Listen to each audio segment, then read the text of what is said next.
La chasse, par définition, c'est une activité qui consiste à poursuivre ou attirer des animaux sauvages et à les tuer, qui autrefois était une activité de subsistance essentielle au développement de l'humanité il y a fort longtemps. Je me considère donc comme un prédateur. Ce que mon espèce a été depuis qu'elle a su fabriquer des outils, c'est-à-dire environ 1 million d'années. Si à un moment donné, vos arrière-grands-parents, ils n'avaient pas chassé pour manger, vous ne seriez pas là, quoi, à un moment donné. La chasse, c'est vrai, elle existe depuis toujours. Dès à la préhistoire, on voyait déjà des images de chasse. Quand on parle de chasse, on entend souvent que c'est une activité naturelle pratiquée par l'homme depuis toujours. Mais je me suis demandé, est-ce que c'est vrai? Est-ce que l'homme a toujours chassé? Dans ce nouveau format qui se propose d'étudier l'origine des phénomènes actuels, on va remonter le temps petit à petit pour étudier la chasse de nos jours jusqu'à la préhistoire. Cette vidéo m'a demandé beaucoup de recherches. Pour l'instant, c'est l'une des plus grosses vidéos de ma chaîne. Donc n'hésite pas à liker et à t'abonner si mon travail te plaît.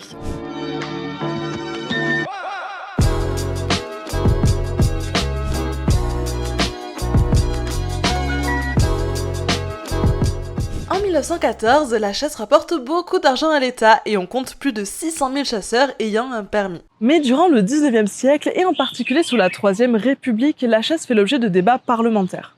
Pour comprendre, il faut revenir à la Révolution française. Vous le savez, la Révolution bouleverse tout un tas de choses et la pratique de la chasse n'y fait pas exception. Avant 1789, la chasse était réservée à la noblesse, on y reviendra plus tard, alors que après la décapitation de ce bon Louis XVI, la chasse devient ouverte à tous, à condition de posséder un terrain. D'un attribut seigneurial, elle devient l'attribut du droit de propriété. Concrètement, ça veut dire qu'elle est réservée aux bourgeois qui ont des grands domaines permettant la chasse à courre. Vous savez, la chasse à courre, c'est la chasse où on poursuit l'animal à l'aide d'une meute de chiens. C'est donc une chasse de loisir qui permet de s'évader de la vie le temps d'une journée. Cette chasse, elle se pratique dans un souci de distinction sociale car elle permet d'affirmer un mode de vie bourgeois. Surtout, la chasse, elle est très lucrative. Les propriétaires, mais aussi l'État, louent des domaines pour pratiquer la chasse et ça rapporte gros. Les prix flambent sous le Second Empire et cela réaffirme le fait que la chasse, finalement, elle est réservée aux riches. Car les autres classes sociales ne peuvent pas louer des terrains de chasse parce qu'ils n'ont pas les moyens de toute façon. Cette chasse qui est pratiquée au 19e siècle, elle est donc bourgeoise, parisienne, puisque l'essentiel des bois de chasse sont autour de Paris, et permet aux grands propriétaires de s'enrichir encore plus grâce à la location de leurs terrains. Well, for once, the rich white man is in control. Forcément, ces grandes chasses, elles sont dénoncées par les républicains dès les années 1890 pour deux raisons. Tout d'abord, elle est perçue comme un symbole de l'ancien régime. Surtout, la chasse à courre cause des dégâts dans les campagnes dont les fermiers sont les premières victimes.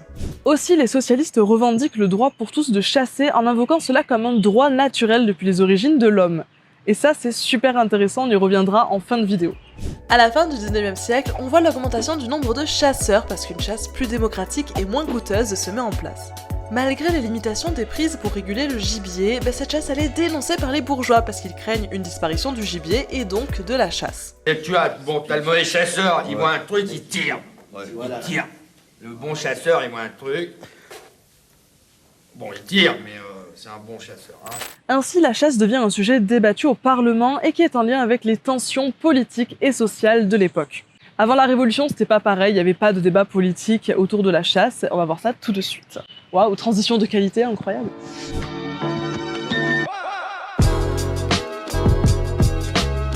On distingue deux types de chasse. Il y a d'abord la vannerie qui est un genre de chasse à courre et la volerie qui consiste à chasser à l'aide d'un rapace. La chasse, c'est l'une des occupations favorites du Moyen-Âge. Et d'ailleurs, c'est tellement amusant que certains ont rédigé des traités de chasse. C'est le cas de Gaston III de Phébus, comte de Foix, qui écrit que les biches qui ne portent pas sont meilleures car plus grasses, mais que c'est plus amusant de chasser une biche avec son fang.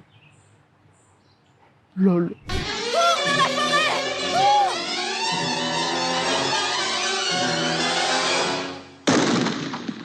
Ta mère ne pourra plus jamais être près de toi. Bref, le cerf c'est l'animal le plus noble que l'on puisse chasser. Sinon il y a aussi le sanglier, le faisan, le lièvre et dans une moindre mesure l'ours et le loup. Sauf que la chasse c'est pas ouvert à tous. En fait, ça l'était à l'époque mérovingienne, mais l'ordonnance du 10 janvier 1397 enlève le droit de chasse à toute personne qui n'est pas noble. Et c'est ainsi qu'elle devient un privilège seigneurial réservé à l'aristocratie. Pour faire respecter la loi et éviter que les gueux ne viennent chasser, plusieurs mesures sont mises en place. Les forêts deviennent des réserves gardées et surveillées, le braconnage est puni, et toujours dans un souci de préserver le gibier, le roi donne un quota de prise à ne pas dépasser. Genre, si t'as le droit de chasser 3 cerfs, t'as pas intérêt à dépasser parce que de toute façon t'es surveillé par les forestiers. En fait, c'est assez fou de voir à quel point la chasse elle est régulée et organisée, tout ça dans le but de protéger le gibier. En tout cas, c'est une activité qui est perçue comme étant noble et saine. Il y a tout un tas de mérites et de vertus associés aux chasseurs. Aussi, la chasse est considérée comme un bon entraînement militaire. Et qui va à la guerre sous l'Ancien Régime? La noblesse. Les 2 raisons principales de chasser sont la distraction, mais aussi le profit. Effectivement, le gibier permet aux nobles de faire un bon repas qui ne coûtera que le pain et le vin. Surtout, la fourrure et les peaux donnent lieu à un commerce important. Par contre, c'est un loisir qui est mal vu par l'église car il distrait trop les hommes et les détourne de la messe. Genre, ils préfèrent chasser le dimanche plutôt que d'aller à la messe, quoi, donc ça plaît pas à l'église.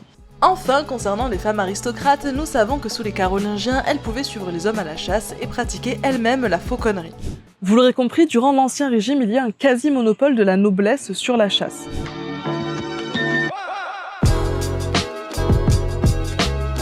On remonte encore dans le temps parce qu'il faut que je vous montre quelque chose. Les fouilles de Vergina ont révélé l'existence d'une tombe datant du 4e siècle avant Jésus-Christ. Il s'agit de celle de Philippe II, roi de Macédoine. Ce qui nous intéresse, c'est la peinture murale qui décrit une scène de chasse. La scène se déroule vraisemblablement en Macédoine et représente Philippe II ainsi que son fils, le futur Alexandre le Grand.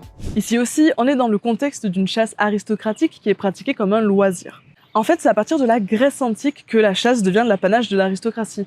Et comme au Moyen-Âge, on prête beaucoup de vertus à cette activité. Xénophon, dans son ouvrage intitulé L'art de la chasse, explique que c'est une activité aux origines divines qui prépare la jeunesse à la guerre. Notamment, le lion et le sanglier étaient considérés comme les proies les plus dangereuses, dont la mise à mort prouvait la valeur des gens qui les tuaient.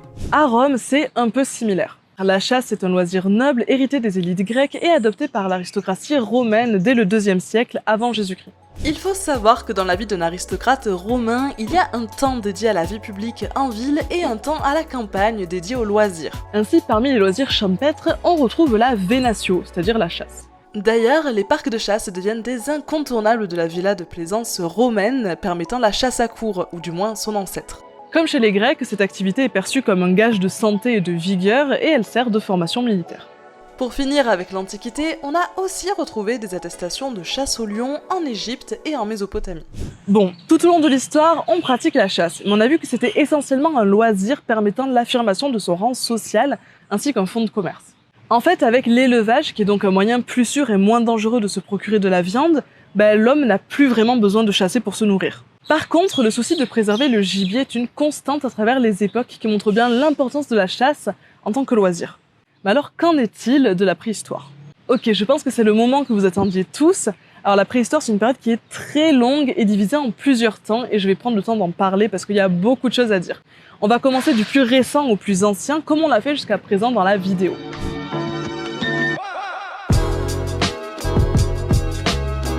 Le néolithique, c'est la période allant globalement de 10 000 à 3 000 avant Jésus-Christ. On parle de révolution néolithique car des changements économiques majeurs se produisent durant cette période, avec notamment le développement de l'agriculture et de l'élevage. Ainsi, d'une économie de prédation qui est donc centrée sur la chasse, la pêche et la cueillette, on passe à une économie agro-pastorale. L'homme domestique son environnement et entretient de nouveaux rapports avec lui. Cette révolution commence au Moyen-Orient et se répand progressivement en Europe via des couloirs de migration. En Europe de l'Ouest, l'élevage est centré sur les bœufs, les moutons et les chèvres. Ainsi, la chasse ne joue qu'un rôle insignifiant dans l'apport en viande.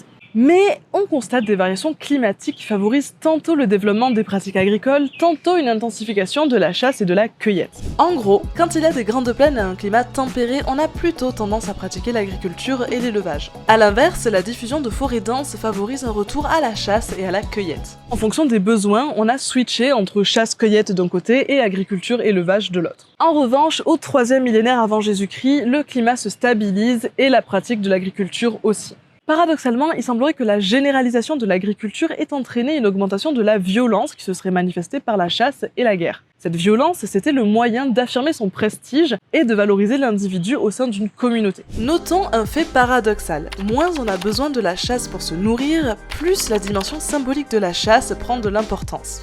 Dans la culture Cerny, on a retrouvé des tombes de chasseurs, c'est-à-dire des tombes avec des squelettes enterrés avec des équipements de chasse. Cependant, les archéologues sont formels, rien ne permet de définir s'il s'agit de leur équipement personnel et s'ils étaient chasseurs dans leur vie. En tout cas, une chose est sûre, ils le sont dans leur mort. Cela peut nous paraître très bizarre, mais en fait dans ces communautés, le statut que l'on avait dans notre vie n'est pas forcément le même que celui que l'on a après notre mort. La découverte de ces tombes de chasseurs ne permet donc pas d'affirmer que cette activité était prédominante.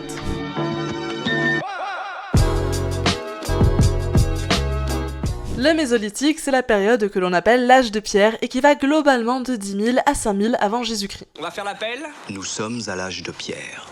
Pierre. Présent. Pierre. Présent. Pierre. Présente.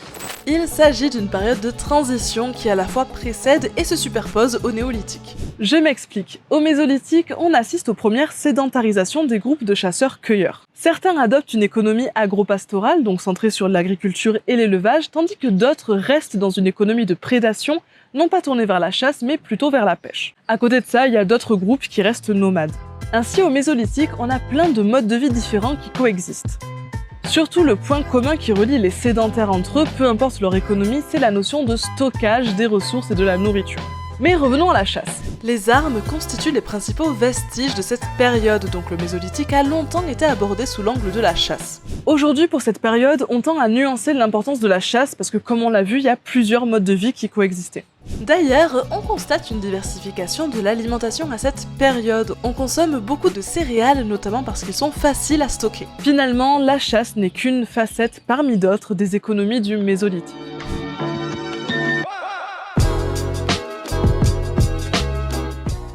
Enfin, on arrive au Paléolithique. C'est la période la plus longue de la préhistoire, qui s'étend de l'apparition de l'homme à l'âge de pierre. À cette période, tous les hommes sont des chasseurs-cueilleurs. Pendant longtemps, on a considéré qu'ils se nourrissaient majoritairement de viande, et ça pour deux facteurs. Le premier, c'est que leur environnement a favorisé le développement des grandes plaines et donc des troupeaux d'herbivores. Cette prépondérance du gibier aurait favorisé la chasse et donc une alimentation riche en viande. La deuxième raison, elle est archéologique. En fait, les principaux vestiges de cette période, ce sont les armes et les ossements, car ils se dégradent moins vite que les autres matériaux.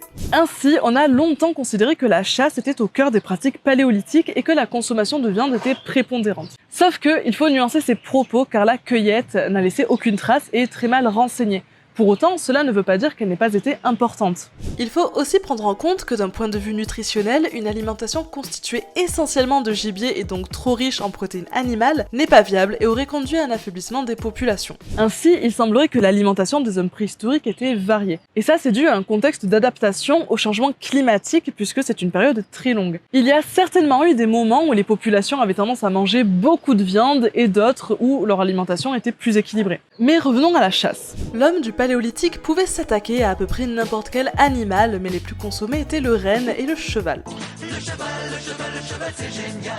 Surtout, la façon de chasser change en fonction du climat et des innovations technologiques. En effet, les forêts remplacent progressivement les plaines et on trouve de moins en moins de grands troupeaux d'herbivores. Le gibier devient donc plus petit et difficile à chasser. Aussi, il y a un phénomène paradoxal qui se produit. Plus les armes sont optimisées, moins les hommes coopèrent. En gros, la chasse devient de plus en plus autonome et ça a une conséquence directe sur l'organisation sociale. Les hommes préhistoriques ont donc tendance à moins vivre en groupe, puisqu'ils n'ont pas besoin de compter les uns sur les autres pour chasser, donc du coup... Mon Dieu, il fonce droit sur nous!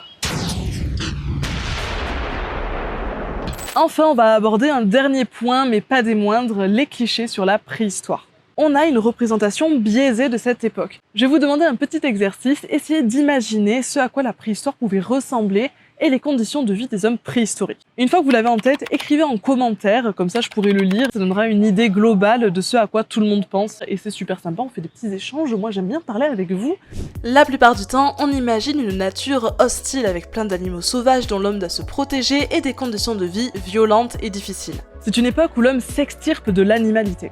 On constate une ambivalence de la figure de l'homme préhistorique. D'un côté, au travers du cinéma et de la peinture, il reste l'image d'une animalité violente. En parallèle, on a ce fantasme de l'héroïsme préhistorique, où l'homme, face à un environnement dangereux, a réussi à prendre le dessus. Ces images nous conduisent à penser que la chasse est au cœur des pratiques préhistoriques. On a présupposé que l'homme est un prédateur et que la chasse est un droit naturel depuis les origines de l'humanité. Sur cette question, Alain Testard a émis l'idée que, compte tenu des aptitudes physiques de l'homme, la chasse est possible uniquement grâce à des moyens artificiels, donc des armes. Ainsi, il écrit « La chasse ne saurait donc être une activité naturelle de l'espèce humaine ». En gros, sa théorie dit que l'homme n'est pas un prédateur naturel puisque la nature ne lui permet pas de chasser. Je précise qu'il s'agit là d'une piste de réflexion et que, évidemment, chacun a son avis sur la question.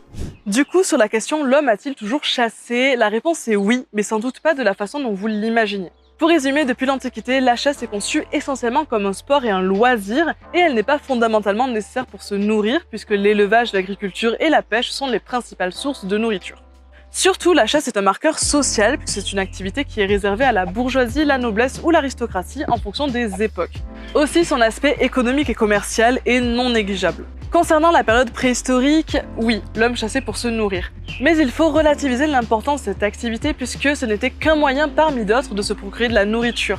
Ainsi, la dimension atavique de la chasse est faussée puisqu'elle est empreinte de clichés sur nos ancêtres et leur mode de vie et de consommation. Autrement dit, le fait d'associer l'homme à un prédateur naturel est une idée remise en question. Voilà, j'espère que cet épisode vous a plu. Il est un peu plus long que les autres, mais c'est un sujet que je voulais vraiment traiter en profondeur. N'hésitez pas à liker et à vous abonner si vous aimez mon travail, ça me soutient énormément, vous le savez. Si vous aimez ce genre de format, dites-le moi parce que j'en ferai plus souvent. Et puis voilà, je vous fais de gros bisous et on se dit à la prochaine.